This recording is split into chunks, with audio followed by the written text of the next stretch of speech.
Olá pessoal, sejam bem-vindos ao canal Geografia em Pauta. A pauta dessa semana vai ser sobre o Enem, galera. Nesse último final de semana nós tivemos aí as provas de Ciências Humanas e de Linguagens do Enem e a gente está trazendo aqui, vai trazer a partir de hoje, um conjunto de vídeos com correções sobre as questões de Ciências Humanas, com correções importantes. Eu trouxe aqui a Julie para me ajudar, né? A Julie Daltri. Fala aí, fala oi, Julie. Oi. Tudo bem, galera? A Julie vai nos auxiliar aqui nesse processo. Julie, você sabe o que é o Enem? Não. Não tem nem noção do que seria o Enem? Não. É interessante, né? Que a Julie, na maioria das vezes eu pergunto para ela, ela nem sabe o que a gente está falando. Mas o importante é que ela está aqui para nos auxiliar, para nos ajudar e para te ajudar a conhecer um pouco mais sobre a geografia do nosso dia a dia.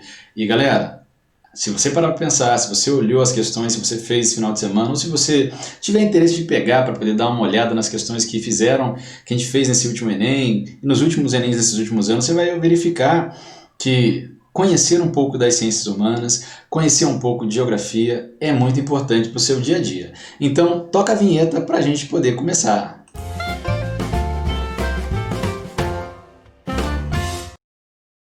Hoje nós vamos falar, galera, sobre uma das questões do Enem.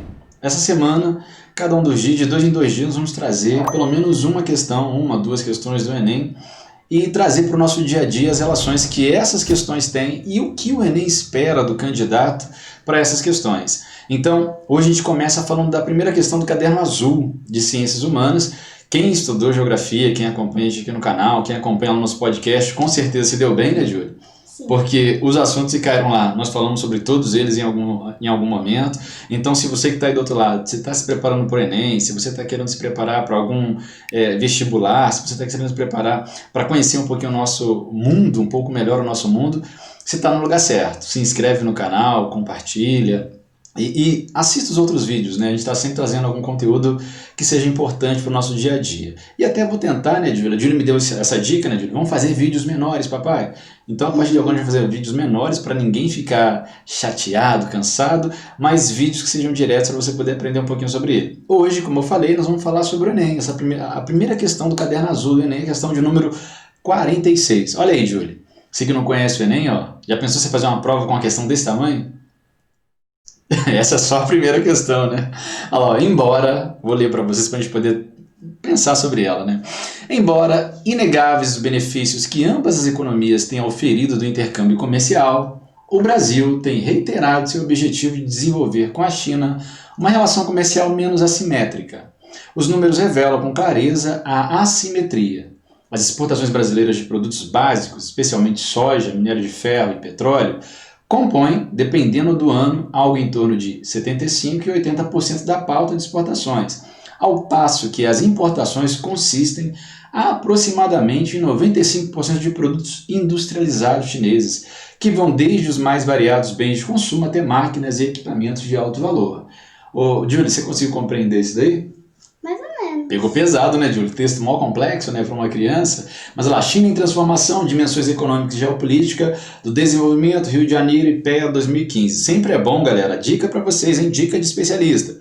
Dá uma olhada na fonte, dá uma olhada ali, da onde foi extraído o texto, porque isso ajuda, inclusive, a compreender a lógica da dinâmica ali. Ali foi tirado de uma pesquisa, de uma publicação do Instituto de Pesquisas Econômicas Aplicadas, né? E dentro dessa proposta, nós temos ali uma ideia sobre o comércio brasileiro, comércio internacional brasileiro. Nós temos vídeo falando sobre o comércio internacional brasileiro, faremos mais vídeos sobre isso, mas essa questão especificamente falou dessa relação Brasil e China.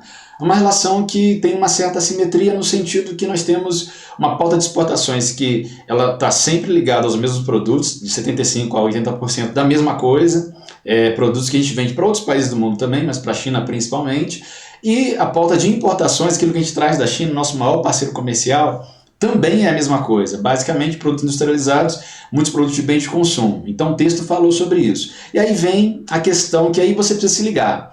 Uma ação estatal de longo prazo capaz de reduzir a assimetria, reduzir a assimetria na balança comercial brasileira conforme exposto no texto. O que eu posso fazer? E a gente precisa compreender isso. O que eu posso fazer para diminuir essa relação de assimetria que parece que não muda? O Brasil exporta esses produtos, soja, produtos ligados aos minérios, e está sempre importando produto industrializado. Poxa, a gente está exportando produto de menor valor agregado, porque para pensar, se você exportar soja, produto cru para ser transformado lá, é mais barato do que você trazer um carro para cá, você trazer um computador para cá, um equipamento eletrônico, não é? Então, qual é o nosso problema? A nossa balança comercial com a China, que é o nosso maior parceiro comercial, ela é negativa para o Brasil, no sentido que a gente consegue a gente perde muito dinheiro comprando do que vendendo. A gente vende muita coisa, sim, mas aquilo que a gente vende, a gente acaba tendo um prejuízo, porque aquilo que a gente compra é muito caro, aquilo que a gente vende é muito barato. Então, no final das contas, a nossa saldo da balança comercial é negativo. Isso a gente precisa entender. E por que o nosso saldo da balança comercial é negativo? Porque principalmente os nossos produtos são produtos de baixo valor agregado. Isso é importante a gente entender. Esse produto de baixo valor agregado, é claro que para você poder ter um bom rendimento com ele, que é aquilo que a gente vende lá fora, nós precisamos fazer com que a gente venda muito lá fora. Você entende isso, Júlio? Então eu preciso vender muito um produto para que eu tenha, nesse saldo entre o que eu vendo e o que eu compro, eu não leve prejuízo. E essa relação com a China é uma relação importantíssima, uma relação econômica muito interessante do Brasil, mas que não tem sido tão vantajosa, visto que a gente tem levado mais prejuízo, porque a gente compra muita coisa tecnológica e vende muita coisa sem transformação industrial quase nenhuma. Atenção, fiquem atentos a isso, tá? E aí o que poderia quebrar isso? Quando fala da questão do que poderia reduzir essa assimetria, o que pode reduzir essa relação que a gente estabeleceu com a China? Expansão do setor extrativista? Aí a China, eu pergunto para a Júlia, o que é o extrativismo? Você sabe, Júlia? Não sabe, né? Existe extrativismo vegetal e mineral. O vegetal é quando a gente pega uma árvore e a gente aproveita alguma coisa dela para poder economicamente transformar num produto. Por exemplo, você gosta do açaí, né? Dá para fazer vários produtos a partir do açaí. Então, a gente está pegando o produto ali como uma seringueira, está extraindo um látex e fazendo um produto. Estou pegando um produto da floresta, da natureza, e a partir dele estou extraindo alguma coisa ali para a gente poder transformar num produto final. Então a gente está extraindo, é uma extração, que nesse caso é vegetal, porque está trabalhando com vegetal. Ela pode também ser uma extração mineral, quando eu retiro, por exemplo, ouro do solo, quando eu retiro minério de ferro, quando eu retiro bauxita, quando eu retiro cobre. Então isso é uma extração mineral. Então, é isso que vai mudar essa realidade no Brasil? Expandir isso vai mudar? Não vai, né, galera? Incremento da atividade agrícola. Poxa, se eu continuar produzindo mais atividade agrícola, eu vou continuar na mesma ideia, produzindo e vendendo soja para eles e comprando produto industrializado. Então, não vai mudar essa assimetria. Diversificação da matriz energética. Será que se eu diversificar a matriz energética, criando outras fontes, investindo em outras fontes, como o vento... Opa, cai tudo aqui.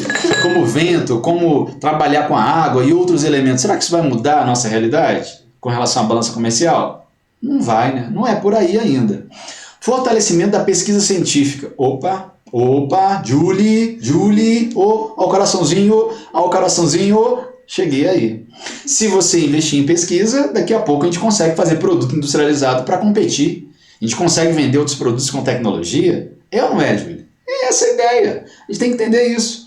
O que poderia reduzir essa assimetria justamente é o fortalecer a pesquisa científica. Será que o nosso governo federal quer reduzir, quer investir na pesquisa? Será que ele acredita na pesquisa?